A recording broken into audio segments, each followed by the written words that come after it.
Hey guys, it's Stud Fallon again. I'm here to talk to you guys a little bit about starting hands, which is one of the most basic aspects of poker, and it's one of the first things that you should learn about Texas Hold'em. First off, what is a starting hand? A starting hand is the two cards that you receive at the beginning of each poker hand, poker round, whatever you want to call it. There's exactly 169 potential starting hand combinations. And that may seem like a lot, and that may seem like a lot of memorization and all that jazz. But luckily, most of these hands are bad, and if we want to win at poker, we're going to be folding them. So a small percentage of those 169 combinations will actually be played by us. So first of all, if we're only going to be playing good starting hands, then what makes a good starting hand? Well, it's all about how well your two cards work together. And determining how well they work together happens through three factors. One is card value. Card value is just how good that card is in relation to the other good cards in the deck. The worst card value is a 2. The best card value is an ace. And there's so many in between, and it goes chronologically, so it's pretty easy to figure out. Obviously, that's why pocket aces are such a great hand, because you have two of the best cards.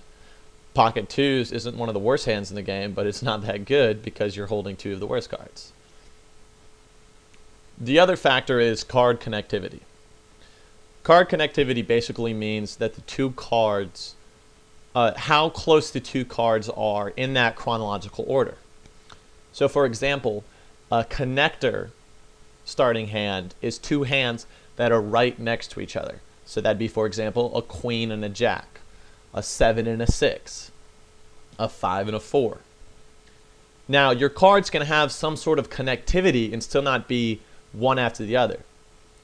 We'll get into that later on. That's called, for example, suited one gapper or a suited two gapper. A suited one gapper has one gap between it.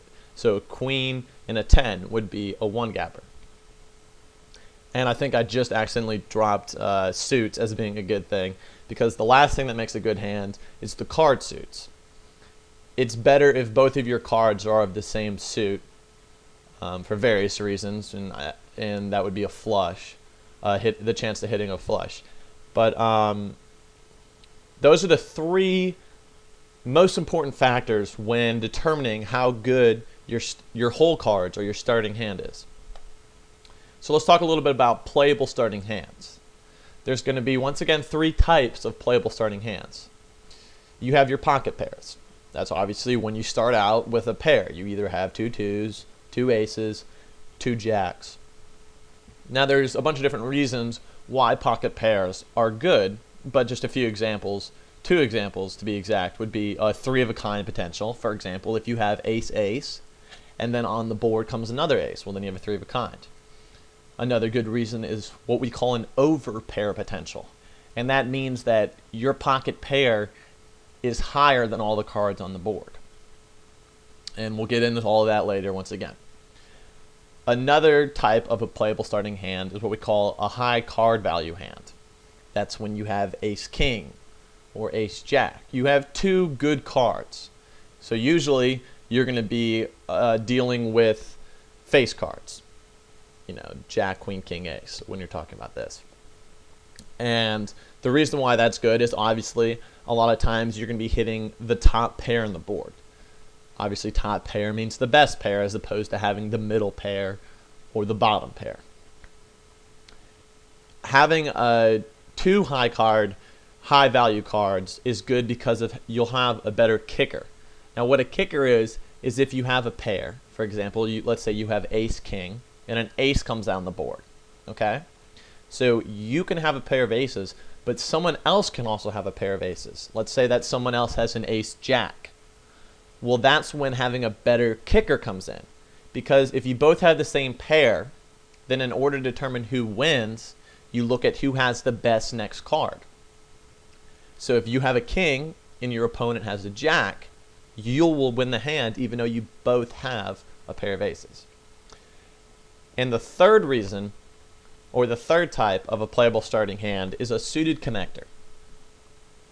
Now, I talked earlier about connectivity in cards and suitedness in cards. And you want them both together to make a playable starting hand, because that allows you to hit a potential straight and it allows you to hit a potential flush. Both of which, if you don't know what those mean, I'm talking about that in my next set of slides. A suited connector, for example, would be 9-10 suited, so 9-10 of clubs, or 6-7 of clubs.